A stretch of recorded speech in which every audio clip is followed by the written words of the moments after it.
Scientists have found an undiscovered civilization above the Amazon rainforest.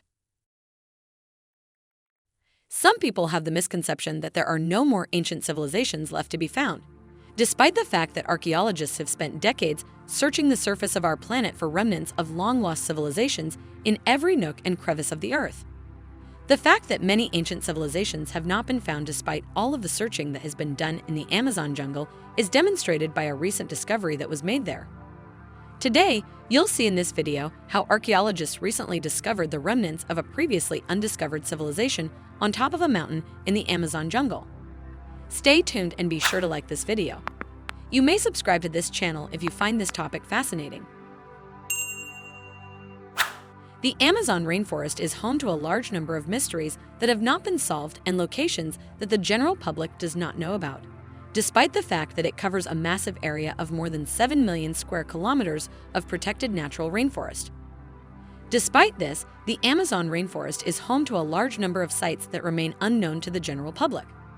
When compared to other regions of the world, certain regions of the Amazon rainforest have not been nearly as thoroughly explored as other parts of the world. Both archaeologists and anthropologists are of the opinion that inhabitants used to call the ancient city of Machu Picchu home during the reign of the Inca Empire. It is generally accepted that the Inca city of Machu Picchu was constructed sometime between the early 1500s and the early 1700s, and that it was cloaked in secrecy within the dense canopies of the Amazon rainforest the whole time it was in existence. Machu Picchu was first found in 1911 by Hiram Bingham, a history professor at Yale. He is credited with making the formal discovery of the site. Before this, the location had laid dormant and untouched for well over 400 years before being brought to light. It is a widely held belief that the great Inca king Pachacuti Inca Upegui, who ruled between the years 1438 and 1471, was the driving force behind the creation of this huge metropolis. Pachacuti Inca Upegui governed between the years 1438 and 1471. Although it was considered a royal estate, the city would not have been passed down through the traditional line of succession because it was the beautiful city palace of the emperor himself.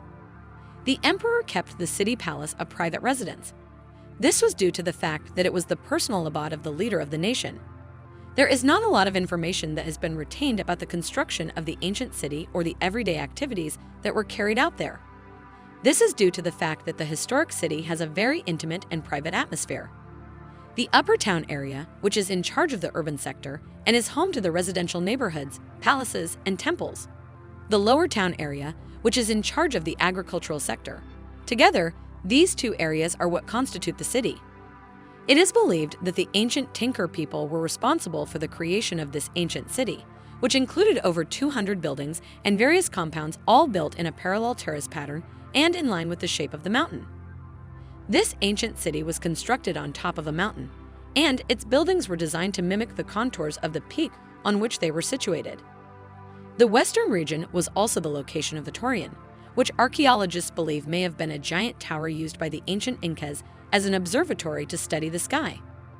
This structure was found in the western region. This was the location of the Torreon that was being sought. The imperial estate of the Inca monarch was situated in the wooded lands that encircled their city of capital, and it was known as Coricancha. There were only about 750 people living in the city of Machu Picchu at any given time, the vast majority of whom were members of the service staff who provided assistance to the monarch and the aristocracy who stayed in the mountain city. At any given time, there were only about 750 people living in the city of Machu Picchu. The only people who were considered to be a part of the massive workforce were those who were engaged in the service. Nevertheless, this was not the case.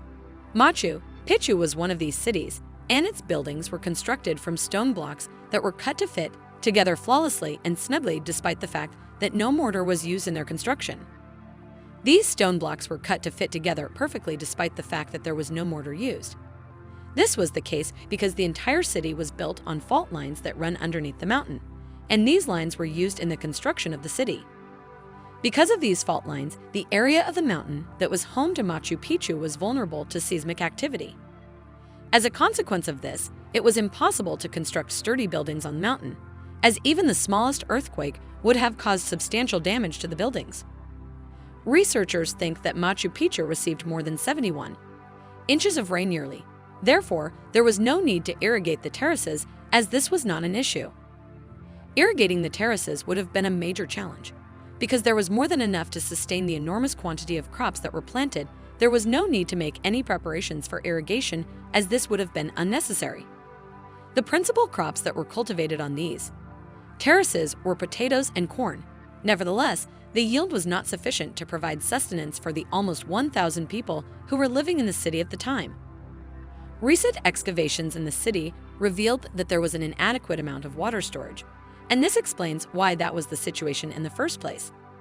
Because bartering was the major method of conducting business in the Inca Empire, daily life in the little city of Machu Picchu would have been remarkably similar to that of the rest of the Inca Empire. This is because bartering was the primary method of conducting business in the Inca Empire. This is due to the fact that in Inca civilization there was no concept of currency. Rather, all transactions consisted of the exchange of commodities and services for one another. The fact that every person was required to perform labor for the Inca Empire as part of their payment per citizenship helps to explain the skeletal composition of the remains that have been recovered across the entirety of the land that was formerly controlled by the Incas. This practice was commonplace throughout the Inca Empire. On the other hand, Inca kings rewarded their subjects by granting them access to agricultural land and goods, in addition to giving them the occasional opportunity to take part in celebration feasts and ceremonial rites. Prior to the conquest of Peru by Spanish conquistadors in 1532, it is generally recognized that the people who lived in and around Machu Picchu had a tranquil existence for well over 80 years before the Spanish conquistadors arrived. As a consequence of this incident, a sizable chunk of the Inca Empire descended into chaos as bigger cities fell under the control of the Spanish armies who were coming from the south. At the location that is now known as Machu Picchu, there was neither a fortified city nor a military fortress. There was no trace of Machu Picchu in that location. During the collapse of the Inca Empire, a number of the region's most well-known cities were obliterated by conquistadors hailing from Spain. Machu Picchu was one of these cities that was discovered. They had no qualms about destroying the amazing feats of engineering that the Inca people had constructed, and the Spanish conquistadors had no misgivings about doing it either. Archaeologists are of the opinion that the sophisticated agricultural system that had been constructed at Machu Picchu by the Inca people was effectively destroyed by the Spaniards in an effort to conquer the Inca people. Mastery over the Inca people and their culture, while the Inca Empire was being conquered, disease started to spread throughout what was left of its population. This ultimately led to the extermination of the Inca people, who were the only survivors. In the following century, smallpox wreaked havoc throughout the countryside of Peru for more than a decade, and it was swiftly followed by influenza and typhoid sail breaches. In the years that followed, influenza and measles would continually decimate what was left of the once powerful Inca Empire until there was nothing left to ravage. Due to the fact that there were no recorded chronicles of the Incas at the time, only a small number of people living in the immediate area were aware of the existence of this old city after the jungle had taken control over it throughout the course of the subsequent centuries. Do you believe that Machu Picchu is the only lost city in the Amazon, or do you believe that there may be more discoveries to come? Let us know in the comments whether you believe there will be more discoveries in the future, and we'll see you in the next one.